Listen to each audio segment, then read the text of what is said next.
This is Tuvalu, a nation with centuries of history, now fighting for its survival.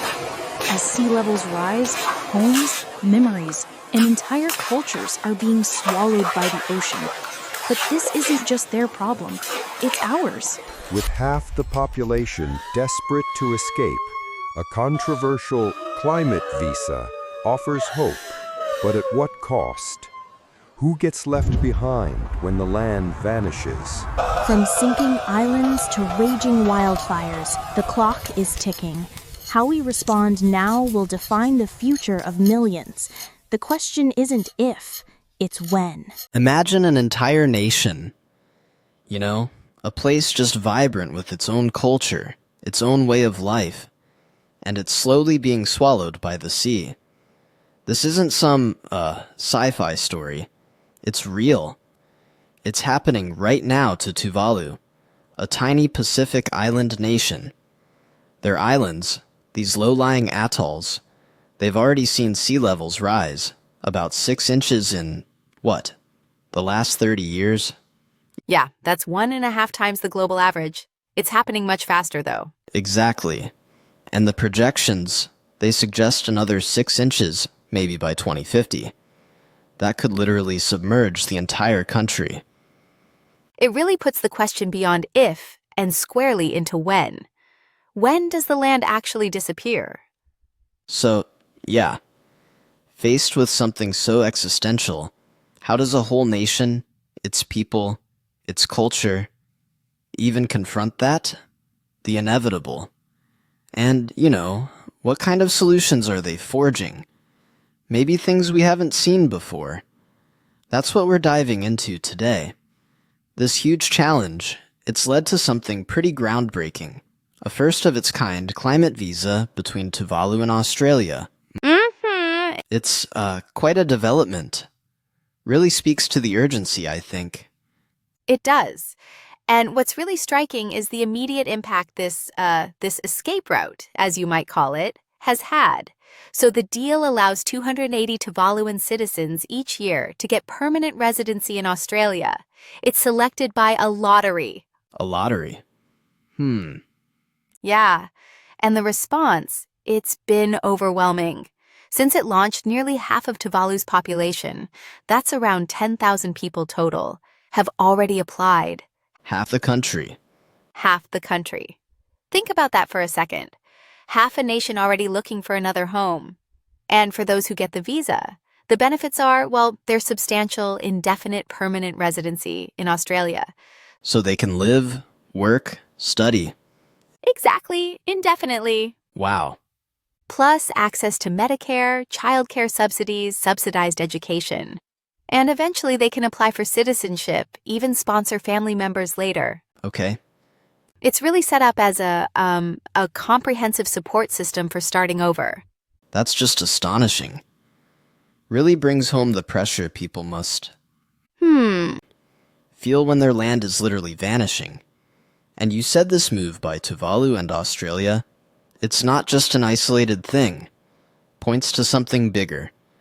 Absolutely. It's a very stark illustration of a much broader and frankly escalating global trend. Climate-fueled migration. Right. To get a sense of the scale, just look at 2022. In that year alone, an estimated 32 million people were forcibly displaced within their own countries. 32 million? Yeah, due to weather events like floods, storms, wildfires. And looking ahead, experts are warning that maybe as many as 1.2 billion people could be displaced globally by 2050. 1.2 billion. As ecological changes drive displacement, yes, but also fuel unrest, huge financial losses. This isn't some distant future problem. It's happening now. It's affecting millions. And we can sort of break down the climate impacts driving this into 2 main types. Okay. First, you have fast onset events.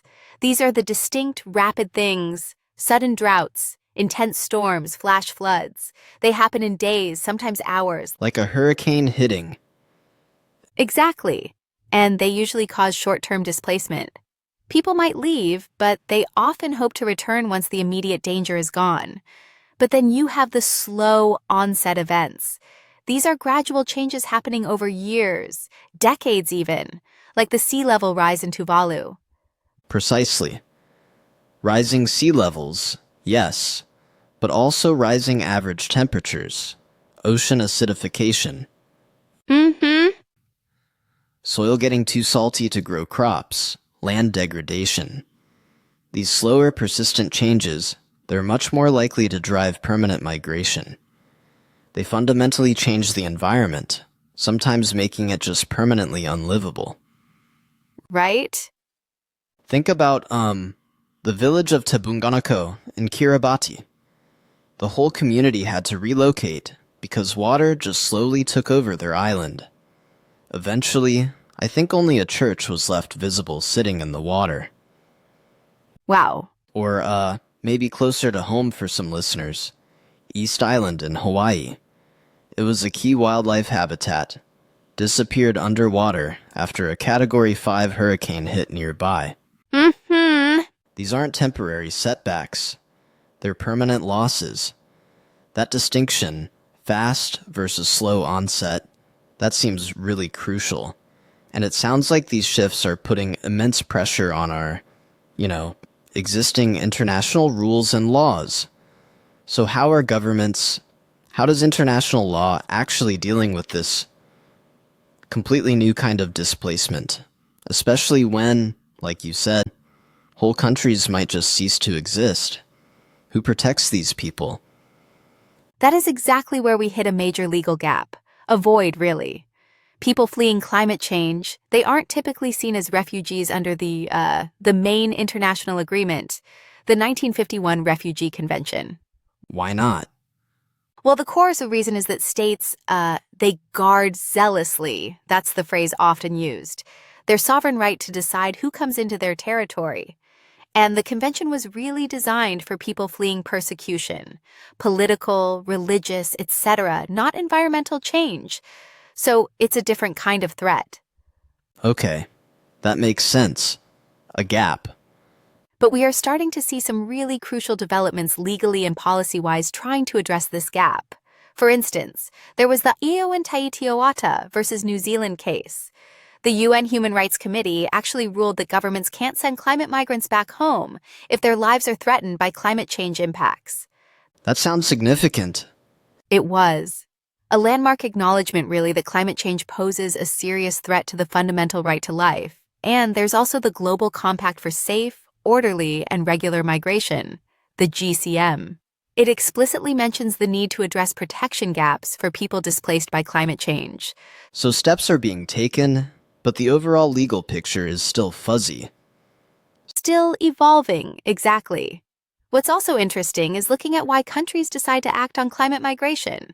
There are different policy frames or motivations, things like security concerns, human rights, economic development, preserving cultures, building resilience.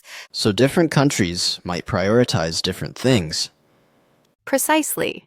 A government focused on security might lean towards, say, tighter border controls. One focused on human rights might push for resettlement programs and support.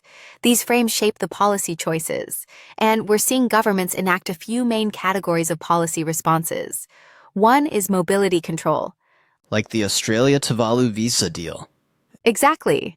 Negotiating visa agreements fits there, but it also includes things like domestic land use policies. For example, the U.S. has a hazard mitigation grant program. It can actually buy out coastal properties prone to flooding and designate the land for non-settlement, trying to prevent future damage and displacement. Okay. So controlling movement and where people live. Then there's planned relocation. This is more about strategically moving entire communities. Moving whole villages? Yes, often to higher ground or safer areas inland. We've seen this happen in places like Fiji and the Solomon Islands. And Bangladesh, which is incredibly vulnerable, is even exploring transforming some inland towns into climate-resilient, migrant-friendly centers. The idea is to house millions of internal climate migrants. That sounds like a massive undertaking. It is. And it's really important to stress that planned relocation is usually seen as a measure of last resort. It absolutely has to respect human rights and involve deep community participation to have any chance of success. You can't just pick people up and move them. It needs careful planning, consent. Right. That makes sense. And finally, there's built environment and physical adaptation. This is about modifying infrastructure so people can stay where they are, at least for a while longer. So building seawalls, like in Kiribati, to defend against the rising water. Or improving water supplies in dry regions, like parts of Kenya, to reduce drought-related migration pressure. Adapting the place itself. Exactly. Even on a smaller scale, cities are doing things like installing green roofs or planting more urban trees. These capture rainwater, reduce heat, lessen pollution. They build local resilience. These solutions, they sound proactive, definitely promising in some ways. Yeah. But I'm guessing it's not always straightforward. There must be complexities, maybe criticisms. It's rarely just, build a wall or move a town, is it? You're absolutely right. It's never that simple. There are significant complexities. One huge concern, especially for smaller nations like Tuvalu, Fiji, Samoa, is brain drain. Losing skilled people. Exactly. They worry about losing their educated workforce, their skilled workers, to bigger countries like Australia. Why? Because the earnings can be so much higher. We're talking maybe 4 times more for Tongans working in Australia, almost 10 times more for workers from Vanuatu. Wow, that's a huge difference. It is? Now, the money they send home, remittances, that can be a vital lifeline for the home economy, but if too many skilled people leave... Right. It could seriously impact their long-term economic growth, their ability to run social services, even maintain their cultural fabric. It's a really difficult trade-off. And going back to the Australia-Tuvalu deal specifically, there have been criticisms there too. Some reports suggest that not all Tuvaluan citizens felt they were properly consulted, and many have said they simply don't want to move. They want to stay on their ancestral land as long as possible. That's understandable. It is, and further, critics often point to what they see as a contradiction. Australia is offering this refuge, this visa, but at the same time, Australia continues to invest heavily in fossil fuel extraction. There are apparently 116 new coal, oil, and gas projects in the pipeline. So offering help with one hand while potentially worsening the root cause with the other. That's the criticism. Yes, it seems contradictory to many observers. It creates a tension that's hard to ignore. And there's another really important concept we need to touch on: maladaptation. Maladaptation. Yeah. It means adaptation actions that maybe, despite good intentions, end up having unintended negative consequences. They might even increase vulnerability down the line. Can you give an example? Sure. The classic example is building seawalls. Okay, they provide immediate protection from coastal flooding, right? Seems logical. But they can create what's called an illusion of lower flood risk. People think, oh, there's a wall, it's safe now. And this can actually encourage more development, more people moving into these vulnerable coastal areas behind the wall. Ah, I see. So if the wall fails... Exactly. Or if sea levels rise higher than the wall was designed for, or if it gets damaged in a storm, you could end up with more people and property exposed to an even bigger disaster than before. So the solution itself creates a new risk. Potentially, yes. It highlights how complex this is. Short-term fixes versus potential long-term negative consequences. And ultimately, all these challenges, they're deeply interconnected. Climate change doesn't happen in a vacuum. For instance, it can make existing conflicts worse by increasing scarcity of resources, like water or fertile land. Where is that happening? We've seen evidence of this in the Sahel region of Africa, shorter rainy seasons, desertification. It stresses livelihoods, increases competition between farming and herding communities, for example. Some researchers even argue that the severe drought in Syria before the civil war was a contributing factor. It pushed many rural people into cities that were already struggling, potentially adding to the social stress. So climate change is a conflict multiplier. It can be, yes. And in these fragile situations, non-state armed groups can sometimes exploit the vulnerabilities, maybe offering resources or a sense of order, which can make volatile regions even more unstable. It's not just about the environment. It's about peace and security, too. So listening to all of this, the scale of the migration, the legal gaps, the complex solutions, the potential for conflict. What does this all mean for us, for the global community? The IPCC, the Intergovernmental Panel on Climate Change, they're the big scientific authority, right? They've warned that our window of opportunity to secure a, quote, livable future is rapidly closing. That sounds pretty dire, but also like a massive call to action. It absolutely is both. The IPCC's message is crystal clear. We can reduce the projected losses and damages. How? Through deep, rapid, sustained, and accelerated implementation of adaptation actions, like the ones we've discussed, and crucially, alongside significant immediate cuts in greenhouse gas emissions. We need both mitigation and adaptation working together. Mitigation being cutting emissions, adaptation being coping with the impacts we can no longer avoid. Exactly. And the science is emphatic. The sooner we implement both together, the more effective they'll be, the more the world benefits. But, and this is critical, the effectiveness of our adaptation options goes down as the planet gets warmer. Every delay makes the task harder, more expensive, and some options just disappear. So it really is a race against time. It truly is.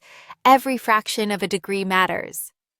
So as we wrap up this deep dive, thinking about the challenges faced by places like Tuvalu, the solutions being tried, both innovative and, well, complicated, what does this mean for your understanding?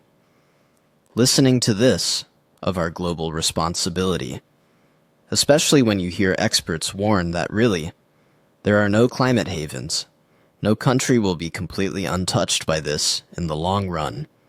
How might these huge accelerating global shifts ultimately redefine how we think about home, about belonging? Yeah. About how nations need to cooperate in the decades ahead. It's a future that, in many ways, we're all already starting to live in, something to really think about.